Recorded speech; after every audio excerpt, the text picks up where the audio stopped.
হীরা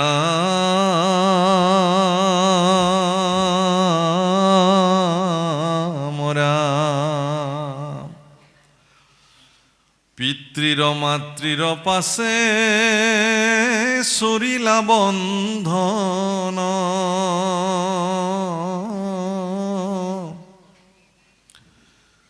কৈলায় উগ্র খেন কন্দ্রীপতি নারায়ণ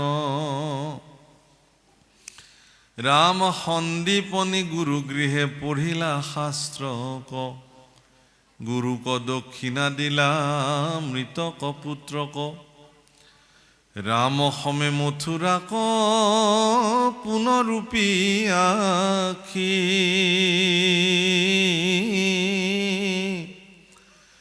ও আসন্ত আনন্দে যদু কুলক প্ৰকাশী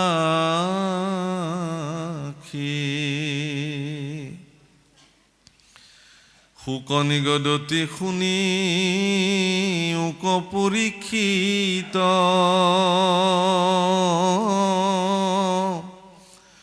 ও পাতকৰ যমদূত কৃষ্ণৰ চৰিত্ৰ হে ৰাম যেহি দিনা দামোদৰে চৰিলা গোকুল সেইদিনা ধৰি গোপী সমস্তে আকুল কৃষ্ণৰ বিৰহ তাপে আতি তনু ভাৱে তাৱে নায়ান বাক্য কৃষ্ণ গুণ মাত্ৰ গাৱে কৃষ্ণ বিনে নজায়ান বিষয় কমতি ও কৃষ্ণ কস্মৰণে আশয় ক্ৰন্দনয়ো ভতি যেবে গোপী সকলে বংশীৰ শুনৈ ৰাৱ কৃষ্ণক সুমৰি মহামৰ্মে দহৈ গাঁও গোবৎসক দেশন্ত লোতক পৰে জৰি কান্দৈ মকমকী মনে মাধৱক স্মৰি ধ্বজ বজ্ৰ অংকুশ অংকিত খোজ যত কদাচিতো দেশৈ বৃন্দাবন প্ৰদেশত শৰীৰত অগ্নি লাগি প্ৰাণ যাই ফুটি হা কৃষ্ণ বুলিয়া খোজতে পাৰে লুটি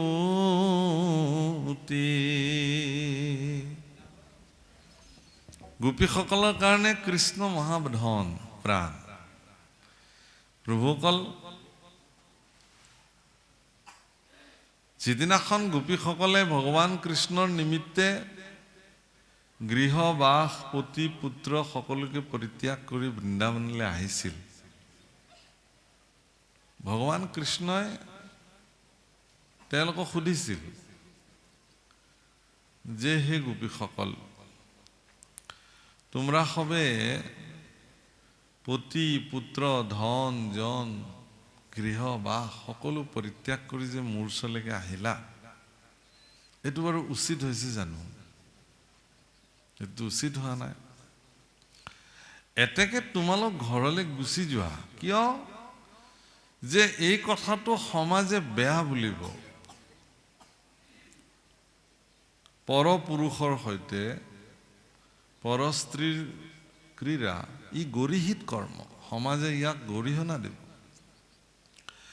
আৰু ধৰ্মশাস্ত্ৰয়ো ইয়াক নিষিদ্ধ কৰিছে বেদেও ইয়াক নিষিদ্ধ কৰিছে গতিকে তোমৰা সব গুচি যোৱা আমি সকলোৱে বিশেষকৈ উজনি অসমত আপোনালোকে ৰাসৰ প্ৰভাৱ সাংঘাতিক আপোনালোকে নিজে কৰে ইয়াতো নিশ্চয় হয় মন কৰিব ভাগৱত শাস্ত্ৰৰ বিলক্ষণযুক্ত দিব্যলীলা ভগৱানৰ ৰাস পঞ্চাধ্যায় ৰাসৰ মাধ্যমেৰে ভক্তিৰ চূড়ান্ত দিশ প্ৰকট কৰিছে ভাগৱতে শ্ৰী ভাগৱতে এই কথা এক বিলক্ষণযুক্ত দিব্য লীলা হিচাপে নিত্য লীলা হিচাপে ভগৱানক দেখুৱাইছে সেইকাৰণে ৰাস প্ৰাৰম্ভণি হৈছে কিন্তু ৰাসৰ সমাপ্তি হোৱা নাই ভাগৱত প্ৰাৰম্ভণি কৰিলে কিন্তু তাৰমানে ৰাস আজিও শেষ হোৱা নাই ৰাস আজিও চলি আছে যিসকল একান্ত ভগৱানৰ সমৰ্পিত ভক্ত তেওঁলোকৰ লগত ভগৱানে আজিও ৰাসক্ৰীড়া কৰে।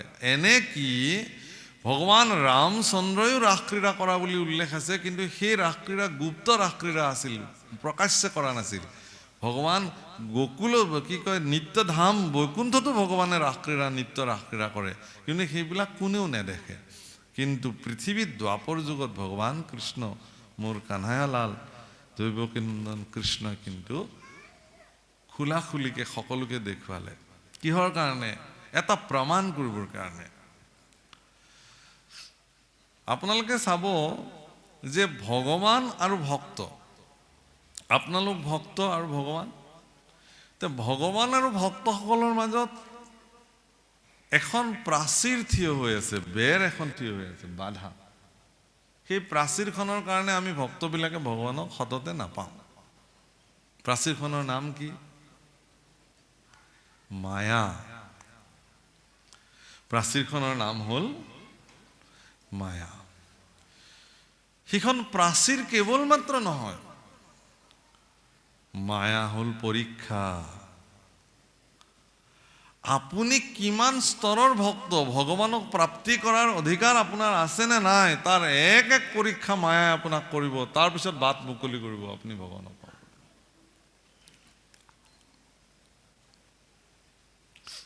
কিন্তু ৰাসলীলাৰ যেতিয়া ভাগৱত পঞ্চাধ্যায়, ৰাস পঞ্চাধ্যায় সংস্কৃত ভাগৱতত শ্লোক আৰম্ভ হৈছে, ভগৱান অপীত ৰাত্ৰি শাৰদোৎফুল্ল মল্লিকা বিশ্ৰন্তি মনঃচক্ৰে যোগ মায়া উপশ্ৰিতা। বিশ্বৰন্তি মনঃচক্ৰে যোগ মায়া উপশ্ৰিতা। চাব, যি মায়াই ভগৱানক পাবৰ কাৰণে ভক্তৰ কাৰণে বাধাৰ প্ৰাচীৰ হৈ থাকে, আজি ভগৱানে সেই মায়াক আদেশ কৰিছে যে হে মায়া, তুমি আজি এনেকুৱা এটা ব্যৱস্থা কৰিব লাগে। ভগৱান অপীত ৰাত্ৰি শাৰদোৎফুল্ল মল্লিকা, এক মানে লক্ষ্মীৰ শ্ৰীমুখৰ নিচিনা উজ্জ্বলভাৱে প্ৰকাশিত উদিত পূৰ্ণিমাৰ চন্দ্ৰৰ প্ৰভাৱ আৰু প্ৰকাশে বৃন্দাবন ক্ষেত্ৰক সিদিনাখন ইমান ৰঞ্জিত কৰি তুলিলে। এনে এবিধ সুগন্ধি পুষ্প নাই যি বিকশিত হোৱা নাই। পূৰ্ণ বিকশিত পুষ্পৰ পৰা প্ৰকাশিত সুগন্ধিয়ে সমস্ত বৃন্দাবনৰ পৰিৱেশ বেলেগ ধৰণৰ কৰি তুলিলে। প্ৰতিজোপা সুগন্ধি পুষ্পৰ পৰা বিকশিত সেই ৰেণুবিলাকে ৰিব ৰিব বলি থকা মলয়া বতাহৰ লগত এনেধৰণে বিয়পি পৰিছিল যে সৰ্বসাধাৰণ মানুহ কামত বিমোহিত হৈ বাগৰি বাগৰি পৰে। এনেকুৱা পৰিৱেশ বৃন্দাবনত নিৰ্মাণ হৈ গ'ল। অলিকুল ভোমোৰাবিলাকে এনেধৰণে পুষ্পবিলাকত নৃত্য কৰিবলৈ আৰম্ভ কৰিলে। ময়ূৰবিলাকে এনেধৰণে চালি ধৰিব ধৰিলে। ককিল কণ্ঠত কুলিয়ে মাতিব ধৰিলে। বৃন্দাবনৰ পৰিৱেশ বেলেগ ধৰণৰ পৰিৱেশ নিৰ্মাণ হৈ গ'ল। কাৰ্তিক মাহৰ সেই বিশেষ পূৰ্ণিমাত ভগৱান কৃষ্ণৰ মন গ'ল যে ইমান সুন্দৰ পৰিৱেশত মই ভক্তসকলৰ লগতে থাকিব লাগে। আৰু সেইকাৰণে ভগৱানে কি কৰিলে, ভগৱান অপীত ৰাত্ৰি শাৰদোৎফুল্ল মল্লিকা, এনেকুৱা এটা সুন্দৰ বাতাবৰণত ভগৱান কৃষ্ণই গোপীসকলক আমন্ত্ৰণ কৰাৰ সিদ্ধান্ত ল'লে। মায়াক ক'লে, আজি কিন্তু তুমি বাধাৰ প্ৰাচীৰ হ'ব নোৱাৰিবা। আজি তোমাৰ বাধা মোৰ ভক্তই নামানিব। তুমি আজি আয়োজক হ'ব লাগিব, উদ্যোক্তা হ'ব লাগিব। ভক্ত আৰু ভগৱান মিলিত হ'ব। ভক্ত আৰু ভগৱানে দিব্য লীলা সম্পাদিত কৰি ভক্ত আৰু ভগৱান এক হৈ যাব। আজি এই ব্যৱস্থাৰ তুমি মুখ্য আয়োজক হ'ব লাগিব। কামদেৱক আমন্ত্ৰণ কৰিলে, আহা, তুমিতো কৈলাশপতি ভগৱান শিৱক তুমি পঞ্চবান নিক্ষেপ কৰি পেলাই কামনাত ৰত কৰাব খুজিছিলা। আজি মোৰ তাতে প্ৰভাৱ পেলাই চোৱা, চাওঁ তোমাৰ কিমান শক্তি আছে। কামদেৱো আহিল সাজি কাচি, কিন্তু ভগৱান কৃষ্ণৰ নোম এডালকো তেওঁ কি স্পৰ্শ কৰিব নোৱাৰিলে। যাৰ কাৰণে কামদেৱ আহি ভগৱানৰ চৰণত দণ্ডৱত প্ৰণিপাত কৰিলে যে প্ৰভু, মই হাৰ মানিলো, মোক তোমাৰ পুত্ৰ হিচাপে গ্ৰহণ কৰিব লাগে। হে প্ৰভুসকল, ভক্তৰ কাৰণে ভগৱানে, আপোনালোকে চাব যে অন্য দিনা যি বংশীধ্বনি ভগৱানে গোপীসকলৰ কাৰণে বা অন্য সময়ত ভগৱানে যি পঞ্চম নাদে বংশীধ্বনি কৰে, ৰাসক্ৰিয়াৰ দিনা ভগৱানে কিন্তু সেই বংশীধ্বনি কৰা নাই। ভাগৱতত লিখিছে সেইটো কি বুলি কৈছে, গীত বুলি কৈছে, গীত, বেণু গীত, বংশীধ্বনি কোৱা নাই। ৰাস পঞ্চাধ্যায়ত কি বুলি কৈছে, বেণু গীত, গীত গাইছে ভগৱানে পঞ্চম নাদে। আৰু আচৰিত কথা এইটোৱেই যে সকলো গোপীয়ে সেই বেণু গীত কৰ্ণগোচৰ কৰা নাই, কৰিব পৰা নাই। প্ৰভুসকল, আমি ইয়াতে যিমান ভক্ত বহি আছো, সকলোৱে ভাগৱত কথা শুনি আছো। ইয়াৰ মাজত বহি থাকিও কোনোবাই ভাগৱত নুশুনাকেও বহি থাকিব পাৰে ইয়াত ইচ্ছা কৰিলে, পাৰে। তেওঁ অন্য মনটো থৈ দিলে হ'ল, নুশুনিব।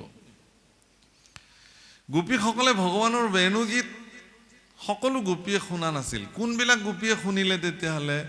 যিবিলাক গোপীয়ে ভগৱান কৃষ্ণক প্ৰাণবল্লভ মানিলে, প্ৰাণবল্লভ স্বামী মানিলে, তেওঁলোকেহে শুনিলে। তুমি মোক স্বামী মানিছা, তুমি আহা। তুমি মোক স্বামী মানিছা, তুমি আহা। কিছুমানে পুত্ৰবৎ ভগৱানক ভাল পায়, তেওঁ আহিব নালাগে, তেওঁতো মাতৃ হৈ গ'ল। কোনোবাই তেওঁক নাতি হিচাপে ভাল পায়, কোনোবাই বন্ধু হিচাপে ভাল পায়, কোনোবাই পুত্ৰ হিচাপে ভাল পায়, তেওঁলোক থাকক। কিন্তু যিবিলাকে বল্লভ মানিছে, প্ৰাণবল্লভ মানিছে, প্ৰাণবল্লভ গোপীসকল ভগৱান কৃষ্ণৰ বেণুগীত শুনি তেওঁলোক কৃষ্ণৰ ওচৰলৈকে যাবলৈ ওলাল, সাজি আছে। যেই যাবলৈ ওলাল, ভগৱান কৃষ্ণই বেণুগীত গালে, তেওঁলোক যাবলৈ ওলাল বৃন্দাবনলৈ। এই নিশাখন স্বামী পুত্ৰ দেৱৰে তেওঁলোকক বাধা দিলে, ঘৰৰ ভিতৰত বন্দী কৰি দিলে। এই যে কৃষ্ণৰ বিৰহ হ'ল, তেওঁলোকে কৃষ্ণ প্ৰাপ্তিৰ পৰা যে বাধা হ'ল, সেই তাপত তেওঁলোকে তাপিব ধৰিলে ঘৰৰ ভিতৰতে। প্ৰভুসকল, যেতিয়া ব্যক্তি এজন তাপে কৃষ্ণ বিৰহত, মই কৃষ্ণ পাব লাগে, মোক কৃষ্ণক লাগে, এই তাপত যেতিয়া মোক বিষয় সুখ লাগে, এইটো তাপতো মানুহে তাপে। সেইটো তাপৰ জুইকুৰা বেলেগ, সেইটোতো ত্ৰিতাপ ক্লিষ্টতা, সত্যগুণ, ৰজগুণ, তমগুণ, তিনি গুণৰ দ্বাৰা যি মানুহ জীৱ সংসাৰ আছে, তাত আকৌ ত্ৰিতাপ ক্লিষ্ট জীৱবিলাক আছে। আধি ভৌতিক তাপ, আধ্যাত্মিক তাপ আৰু আধি দৈবিক তাপ। এই তিনি তাপত তাপক্লিষ্ট বিষয় যিবিলাকৰ যি তাপ, এই তাপত পুৰি পুৰি দহি দহি শেষ হৈ যায়। কিন্তু কৃষ্ণ বিৰহত যেতিয়া এজন ব্যক্তি তাপে, তেতিয়া তেওঁৰ জগতৰ সমস্ত পাপ সেই তাপত বিনাশ হৈ যায়। পাৰ্থক্য এইটোৱে। আচ্ছা, তেওঁৰ যেতিয়া তেওঁলোকৰ শৰীৰৰ যিমানবিলাক পাপ, এইবিলাক তেওঁলোকে কৃষ্ণ বিৰহৰ তাপত যেতিয়া তেওঁলোকৰ বিনাশ হৈ গ'ল, তেতিয়া তেওঁলোকৰ শৰীৰ শুদ্ধ হৈ গ'ল। তেতিয়া তেওঁলোকে ধ্যান কৰিলে, কৃষ্ণ ধ্যান। কিছুমানৰ ধ্যান সমাধি ইমান উচ্চ পৰ্যায়ৰ হৈ গ'ল, তেওঁলোকে তাতে প্ৰাণ ত্যাগ কৰি দিলে, গৈ কৃষ্ণত বিলীন হৈ গ'ল। আৰু কিছুমানে তৎক্ষণাত তাতে দিব্য শৰীৰ প্ৰাপ্তি কৰিলে। আৰু সেই দিব্য শৰীৰবিলাকে বৃন্দাবনলৈকে লৰি লৰি গুচি আহিলে। প্ৰভুসকল, বহুতে ক'ব খোজে, এইকাৰণে মই দিব্য শৰীৰ বুলি এইটো কৈছোঁ, ভাগৱতত বৰ্ণন হৈছে যে বৈষয়িক শৰীৰৰ লগত তেওঁলোকৰ আৰু কোনো সম্পৰ্ক নাই। যদি থাকিলেহেঁতেন বৈষয়িক শৰীৰৰ লগত সম্পৰ্ক, তেতিয়াহ'লে তেওঁলোকে ডিঙিৰ হাড়ডাল আকৌ ভৰিত পিন্ধিলেহেঁতেন নেকি? উঠৰ বৰহমথুৰিৰ বোল তেওঁলোকে চকুত লগালেহেঁতেন নেকি? চকুৰ অঞ্জন তেওঁলোকে উঠত লগালেহেঁতেন নেকি? কটিৰ মেখেলা তেওঁলোকে মূৰত গাঁঠিছে, কেনেকে গৈছে ভাবকচোন। তাৰমানে কি? বৈষয়িক শৰীৰৰ লগত তেওঁলোকৰ কোনো সম্পৰ্কই নাই। আৰু সেই ভাজে গৈ ভগৱান কৃষ্ণক সন্মুখত, ভগৱান কৃষ্ণ কিন্তু তেওঁলোকক তেনেকে দেখা নাই। এক দিব্য শৰীৰ। প্ৰভুসকল, মনত ৰাখিব, ভগৱান কৃষ্ণ যদিও দৈৱকীৰ নন্দন হৈ পৃথিৱীত আহিছে, তেওঁ কিন্তু শৰীৰ বিষয় নহয় ভগৱানৰ, মাত্ৰ লীলা কৰিবৰ কাৰণে নৰৰূপ ধাৰণ কৰিছে। ভগৱানৰ শৰীৰ দিব্য শৰীৰ। দিব্য শৰীৰ ভগৱানৰ লগত আলিংগন কৰিবৰ কাৰণে সেই শৰীৰবিলাক আমাৰ নিচিনা এনেকুৱা অধম শৰীৰে ক'ত ভগৱানৰ লগত আলিংগন কৰিব পাৰে? দিব্য শৰীৰে হ'ব লাগিব তেওঁলোক, আৰু সেইকাৰণে ভগৱানে তেওঁলোকক দিব্য শৰীৰ কৰি পেলালে। সেইকাৰণে চাব আপোনালোকে যে ৰাস নৃত্য কৰোঁতে কৰোঁতে গোপীবিলাকৰ ভাগৰ লাগিলে। ভাগৰ লগাৰ কাৰণে, গৰম বেছি লগাৰ কাৰণে ভগৱানে নিজৰ পীতাম্বৰী বস্ত্ৰৰে তেওঁলোকক এনেকে বাঁহ দিছে। কোনোবা গোপীয়ে যদি কৈছে যে মোৰ ভৰিখন বিষাইছে, মোৰ ভগৱান মোৰ প্ৰভুই প্ৰাণ বল্লভা গোপীসকলৰ চৰণ এনেকে মালিচ কৰি দিছে। কোনোবা গোপীয়ে ভগৱানৰ পিঠিতে লগাই পেলাই জিৰণি লৈছে। এনে সৌভাগ্য কোন ভক্তৰ হ'ব পাৰে? এবাৰ ভাবকচোন প্ৰভুসকল, কাৰ জীৱনত এনে সৌভাগ্য ঘটিব পাৰে? আপোনাৰ মোৰ জীৱনত কোটি জন্ম কপাল ঘূৰাই থাকিলেও হ'বনে এনে ভাগ্য? এওঁলোকৰ হ'ল। কিন্তু গতিকে এই যে ভগৱানৰ লগত একত্ৰ হ'ব পৰাৰ সামৰ্থ্য, স্বহম তত্ত্বত বিলীন হ'ল। তুমিয়ে মই, ময়ে তুমি, তোমাৰ আৰু মোৰ মাজত কোনো পাৰ্থক্য নাই। হে প্ৰভু, মই বুলিবলৈতো একোৱেই নাই, অহম মম হ'ব না শেষ। গতিকে তুমিয়ে মই, ময়ে তুমি, সেইকাৰণে বিলীন হৈ গ'ল তেওঁলোক। সেই বিলীন হোৱা গোপীসকলক এৰি থৈ ভগৱান কৃষ্ণ কৰ্তব্যৰ খাতিৰত যেতিয়া মথুৰালৈ আহিলে, এতিয়া ভগৱান কৃষ্ণৰ দেখিছে তাত শুকদেৱে পৰীক্ষিতক কৈছে যে হে পৰীক্ষিত, অৱস্থাটো এনেকুৱা হ'ল যে ব্ৰজাংগনা গোপীসকলৰ এতিয়া দিন নাযায় ৰাতি নোৰোৱা অৱস্থা। উদ্ধৱ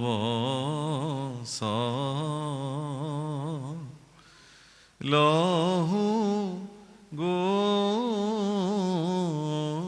গোকুলে লাই, আৰে হামু বিনে গোপী, আৰে হামু বিনে গোপী, আৰে হামু বিনে গোপী, ৰতি লেক যুগ যায়। হে উদ্ধৱ, তুমি মোৰ প্ৰাণ সম গোপীসকলৰ খবৰ এটা লৈ আহাগে। কাৰণ তেওঁলোকৰ কাৰণে এটা তিল সমান সময় এতিয়া এটা যুগ সমান হৈছে মোৰ অবিহনে। ধৰল বিয়োগে গোপী কথমপি প্ৰাণা, তেওঁলোক মৰিবই ওলাইছে, কোনোমতে জীয়াই আছে এটা ক্ষীণ আশাৰে মই আকৌ উভতি যাম তেওঁলোকৰ কাষলে। এই ক্ষীণ আশাটোৰে তেওঁলোক মাত্ৰ ধৰল বিয়োগে গোপী কথমপি প্ৰাণা।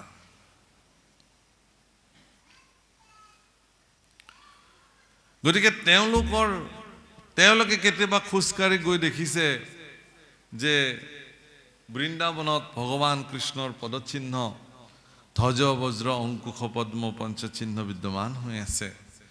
এনেকুৱা চিহ্ন যদি বৃন্দাবনত কেতিয়াবা দেখিছে, সেই খোজৰ পদধূলিকে বুকুত সাৱটি বাগৰি বাগৰি বাগৰি বাগৰি কান্দিছে, বাগৰি বাগৰি কান্দিছে। হে প্ৰভু, হে প্ৰাণ প্ৰিয়তম, হে কৃষ্ণ, তোমাৰ এই পদস্পৰ্শ আমি কেতিয়া পাম? তোমাৰ এই কৃপা হস্ত আমাৰ শিৰত কেতিয়া পৰিব? তোমাৰ সেই দিব্য শৰীৰৰ আলিংগন আমি আৰু কেতিয়া পাম? তাৰ ব্যতিৰেকে পৃথিৱীত তেওঁলোকৰ কাৰণে কোনো বস্তুৰে মূল্য নাই। প্ৰভুসকল, ভগৱান কৃষ্ণ ব্যতিৰেকে তেওঁলোকৰ জীৱনত কোনো বস্তুৰে মূল্য তেওঁলোকে নামানে।